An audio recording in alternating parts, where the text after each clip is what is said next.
have 3 anti-rotation tests that are beautiful.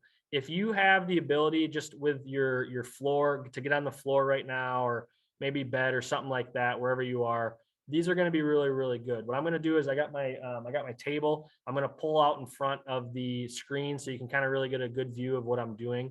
And these are going to be really, really important tests. Now, a little disclaimer here: if you're having active pain, if something doesn't feel right or you're not ready for it, I strongly, suggest that you don't try to force through this or push through this. We're not trying to create any injuries today, but I do really want you to get an understanding of how these tests feel. And you can sense maybe after doing these that, oh boy, this is a little something different. This isn't something that even if I'm going to the gym or even if I'm an active person, I haven't really prioritized these as much. Okay. So we're going to get into it. The first one is called the bird dog touch and go. So we're going to be looking primarily at core and hip strength with these things. All right. Core, hip, and shoulder usually with all of these. So it's that transfer of energy through the zone that is going to be really important. A lot of people talk about core strength, and I get it. I love it. But you got to have the shoulders. You got to have the hips. You got to have the ground reaction force that we're going to talk about here in a second. So what we have going on next here is an all fours position. Okay. So what you have to do is you have to find on the ground, you have to find the all fours position, what I call tabletop position, where my hands are directly under my shoulders, my knees are directly under my hips, and I'm kind of finding this flat back position, right? I don't want to be sagged here. I don't want to be up here. I'm in this all fours position. What I'm going to do is I'm going to lift and raise my opposite arm and leg. So a little bit of a yoga influence here, and I wouldn't doubt if you've done some variation of this before. But it's an opposite arm and leg extension. All right.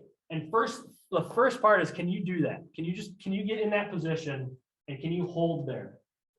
All right. That's the first part of the test. Now that's good. If you got that down, good for you, right? I love it. You're getting some good stability through the hip and the shoulder. Now we're going to challenge the core a little bit because we're going to take it through a rotational based movement. So I'm going to come arms out, extend opposite arm and leg. I'm going to try to touch my knee to my elbow, right? My opposite elbow and knee together, and then back out, right? So start where you go out, tap, and then back in, all right? And then make sure you try both sides. So the second portion of this test is, can I maintain my balance and stability? Am I falling and kind of feeling unstable and almost going to lose balance from there? Or am I solid with that? That's the second step. The third step is to do the exact same movement, but add a little pop to it, right? So if you add a little bit of speed to it, what does that do? So if I come out, I tap and I come back out. Okay, if I add a little bit of speed to that, does that change anything? All right. And from a rotational standpoint, all it tells me is, do I have a little bit of the fine-tuned muscles that come through the core, right? The smaller finger-like muscles that come around the spine, the hips, the shoulder blade muscles. Do I have enough of that stability and strength to do that? Or am I off kilter, out of balance, unstable? Then the second part is, can I remain stable as my spine takes on a little bit, my trunk takes on a little bit of that challenge with the touch and go, right? And then the third, I just always add a little bit. If we add speed to the equation, does that throw you off a little bit? Because there's a difference between, strength and stability, and then speed and reaction. So it gives you a little bit of that reactive. Can I, if I do this quick, can I react, and does my body have the ability to handle that? So that's the bird dog touch and go. Okay. Awesome. Just kind of, a lot of people I think are probably going to do fairly well with this one. But again, it's such a baseline kind of prerequisite type exercise or movement that if you struggle with this at all, you think about what we're challenging, right? We're challenging the hips, the core, and the shoulders. And those things kind of have to figure it out. And why I love that is the hips are such a transitional zone from the leg to the trunk, right? The trunk obviously then transfers the energy to the shoulders, and then the shoulders are kind of a transfer zone as well. So if any of that is not going well, then that's kind of what we're up against there. And we say that's probably the simplest, not the simplest, but in terms of some of these anti-rotation tests, that's kind of like the baseline that I start at. If somebody really struggles with that, I'm probably not going to take them to these next couple tests here. I'm sorry, I'm probably not going to take them to this next test, this anti-rotation plank test. But I would maybe do the third one that we're going to talk about. So think about that.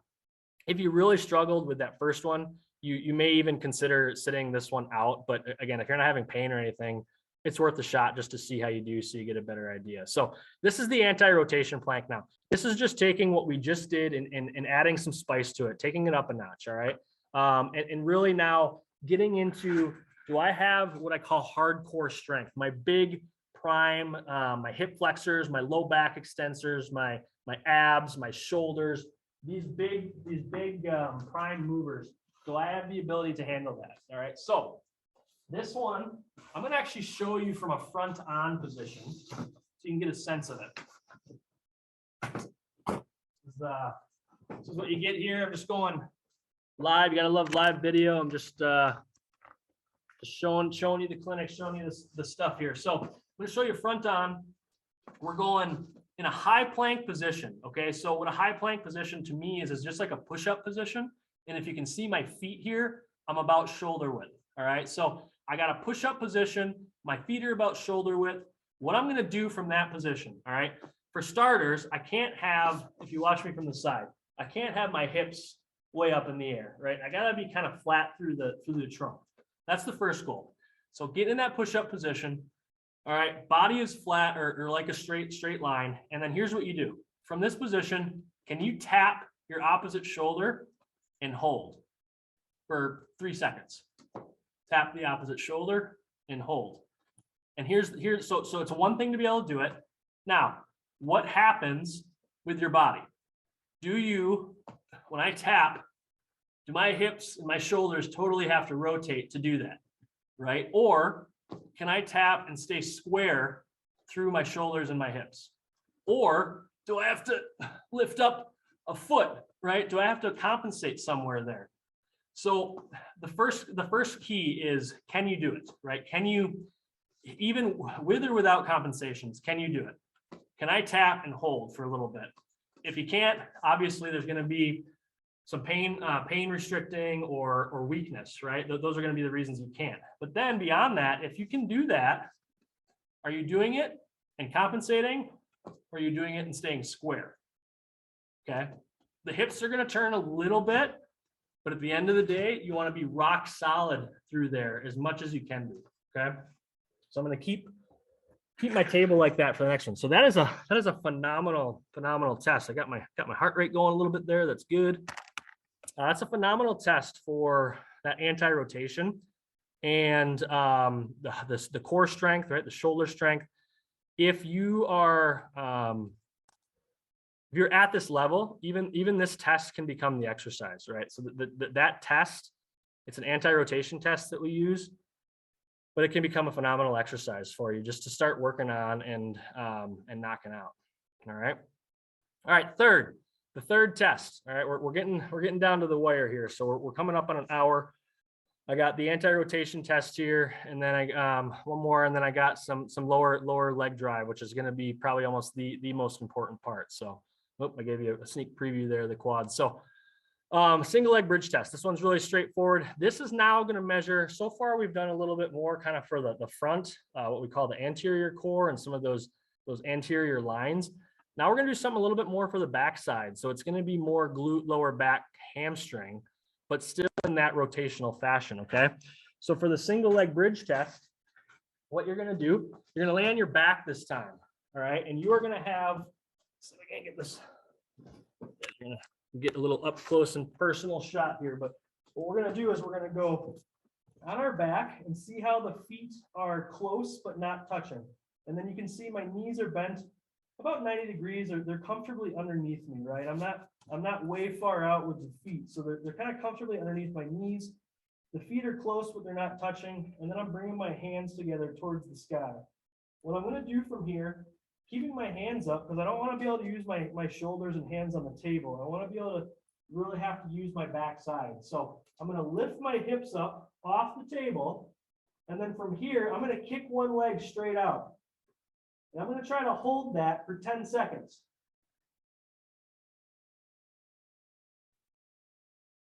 Okay. Now, what's going to happen? Either you're not going to be able to hold it, right? The hips are going to drop or the pelvis is going to rotate. Sometimes, often, we get cramps in our hamstrings. Sometimes we feel our back strain, right?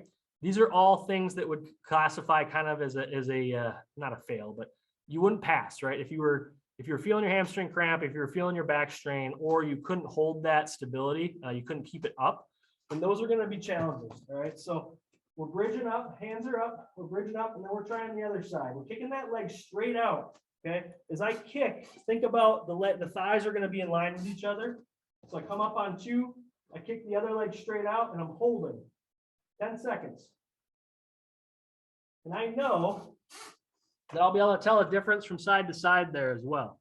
Okay, so that's the single leg bridge test.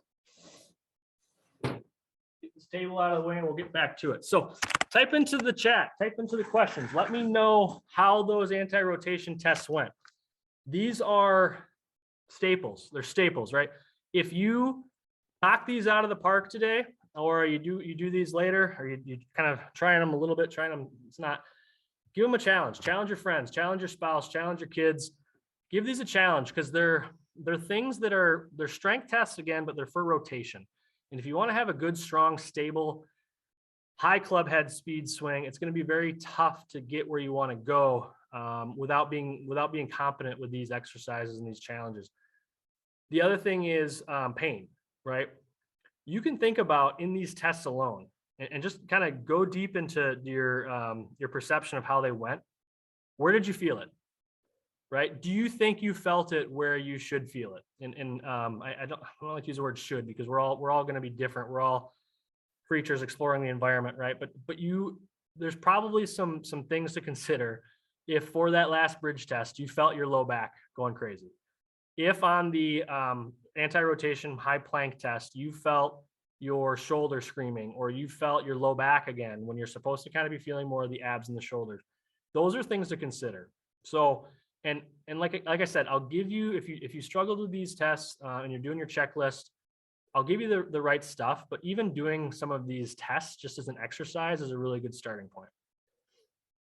All right, water break for me quick, and put an eye on the chat here. We got one more thing to go through for ground reaction force. All right, so type into the chat, type into the questions. Let me know how those middle assessments, those anti-rotation assessments went. Let me know. Type into the chat.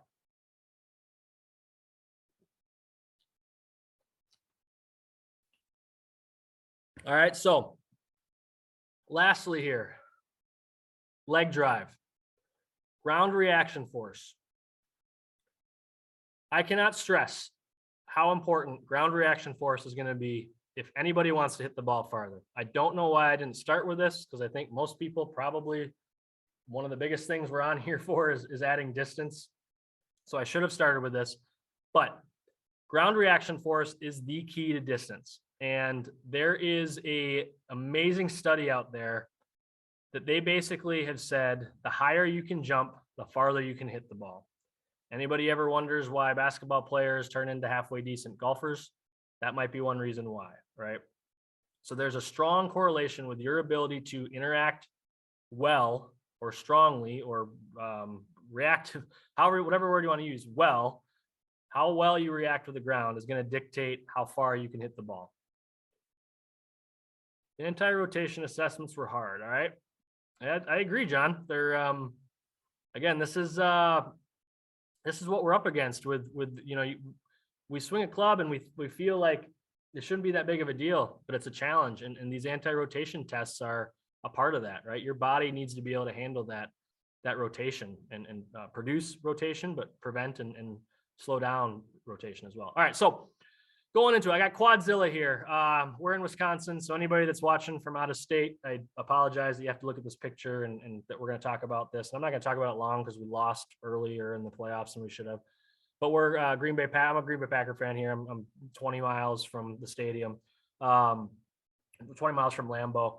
And so Quadzilla, right? AJ Dillon's the Packers running back. Just ridiculous quads. We call him Quadzilla, Quad Father. But this is what we're talking about a little bit. Not that you need to have these kinds of quads.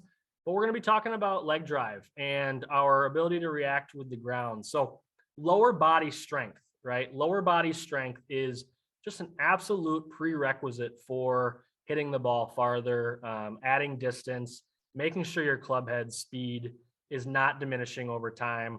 And I will go back to the transfer of energy that I talked about as the why. The golf swing starts from the ground. It starts with the interaction with the ground. When you take the club back to the top, right, you're maybe posting up and pivoting into that trail leg, and you're getting into it a little bit. But there's going to be a point in time when that club transitions down. You're essentially going to be driving into the ground, and then the ground is pushing back against you. And that is where all of your whip and your snap and your pop and everything are going to come from, is how you interact with the ground. If you have a hard time if you have a hard time and you don't have leg strength and you have a hard time interacting with the ground, it's going to be very hard for you to get the club head speed and the distance you want you can theoretically, but you're going to have to be very, very upper body dominant. And what happens if we're very, very upper body dominant is it puts a lot of stress on our back. Okay. So just think about the importance of these. And again, simple tests. We run them frequently here. It's the ability to produce force through the legs. I should say, have the strength in the legs. Okay. So the first one is the step out and up test. All right. So basically what I'll do, if I'm in the clinic, in the gym here with our golfers, typically I'll have them start what we call tall kneeling. You could just start half kneeling right away. Okay. But I like to see kind of the stability. So I'll have people start in a half kneeling position. Tall kneeling position. I'll have people start in a tall kneeling position. And what I'm going to have them do is first just step out. So can you go from, it's so simple, right? I'm not cheating. I'm not using the table, promise. If I go from tall kneeling to half kneeling, okay, can I do it? Or do I go, all over the place? So that's kind of the first test. And you don't have to do this part, but I just like, can I go tall kneeling to half kneeling? And then here's kind of the true part of the test. From here, without using my hands, without pushing down on something, and assuming you don't have any really bad hip or knee issues, right? Especially recently surgeries or anything like that, assuming that you don't have that going on, can I drive up from here to a standing position? All right. So I'm tall kneeling, right? The first test, which is kind of fun, is can I come out and not be all over the place? And then from here, can I drive up and stand up on one leg from there? And then if you want, you can come back down, obviously. So there's that. If you want to do a little bit of an advanced progression here, just to again check the ability to produce force through the ground and then stabilize, I can come out. Not only can I drive up through this leg and stand up, but I can march this knee and try to stick it. All right, so that's kind of a fun one too. So this is simple. Step out and up. Can I, without having to push through? Another key point, I apologize, I didn't say this. I can't, if I'm watching from the side, I cannot come here and then do this, right? So I can't push through my leg with my hands, but I also can't do this with the trunk, right? Where I'm getting my momentum pulling me forward. I got to stay tall through my trunk and drive up from there. Okay. So that is our step up and out test. That is for interaction with the ground and leg drive. And that's a simple, again, these things, I try to keep it simple for you, but a lot of people will be surprised about how challenging it is to do this. We're talking about interacting with the ground. We're talking about leg strength, especially on that lead leg. I'm going to prioritize both sides, right? Golf's a single leg sport. We got to transfer from trail leg to lead leg. But I tell you what, if you struggle, if you're a right-handed golfer and you struggle with stuff on your left leg, weakness, tightness, you're not able to do a test like this on that lead leg, holy smokes, are you leaving something on the table for distance and performance and probably club path and everything else? That lead leg and how it interacts with the ground, as I work more and more, I've found it to be probably up there in terms of almost probably as important, if not more important than, mobility and hip mobility and spinal turn and all that stuff. So our last thing to assess the leg strength and the ground reaction force is our single leg chair sit test. All right. So this is a good one if you have a hard time kneeling, or you had a hard time because of pain going up off the ground for any reason. This is another good one. Now this is still a complement or an important test to do, even if the other one you were able to do. You still want to try this test. And the single leg, again, very, very simple, but you'd be surprised how challenging some of these are if you do them properly. So I grab my chair, right? And all I'm going to do here, hopefully it's a sturdy chair. You want a sturdy chair. You don't want one that's on rollers or anything like that. And all I'm going to do, I'm going to kick one leg out, kind of like a kickstand, right? So I'm in front of my chair and I'm going to kick one leg out. So I'm basically all my weight on one leg. If you have balance concerns, put your other leg, put the heel into the ground, right? So all of your weight's on the one leg, but your heel is still on the ground on that leg for balance, just for balance sake. And then all I want to see here, everybody, is how slow and controlled can you go down to sit to the chair, right? If you have the ability, go no weight bearing through the opposite heel. And can you go slow and controlled all the way down to the chair? If I'm at about a 90-degree angle and I'm sitting, that's a perfect height. Let me know. Do you need to, at any point on either leg, do you go, and then you lose it and you have to come down, right? Are you able to do it, unable to do it, or is it painful?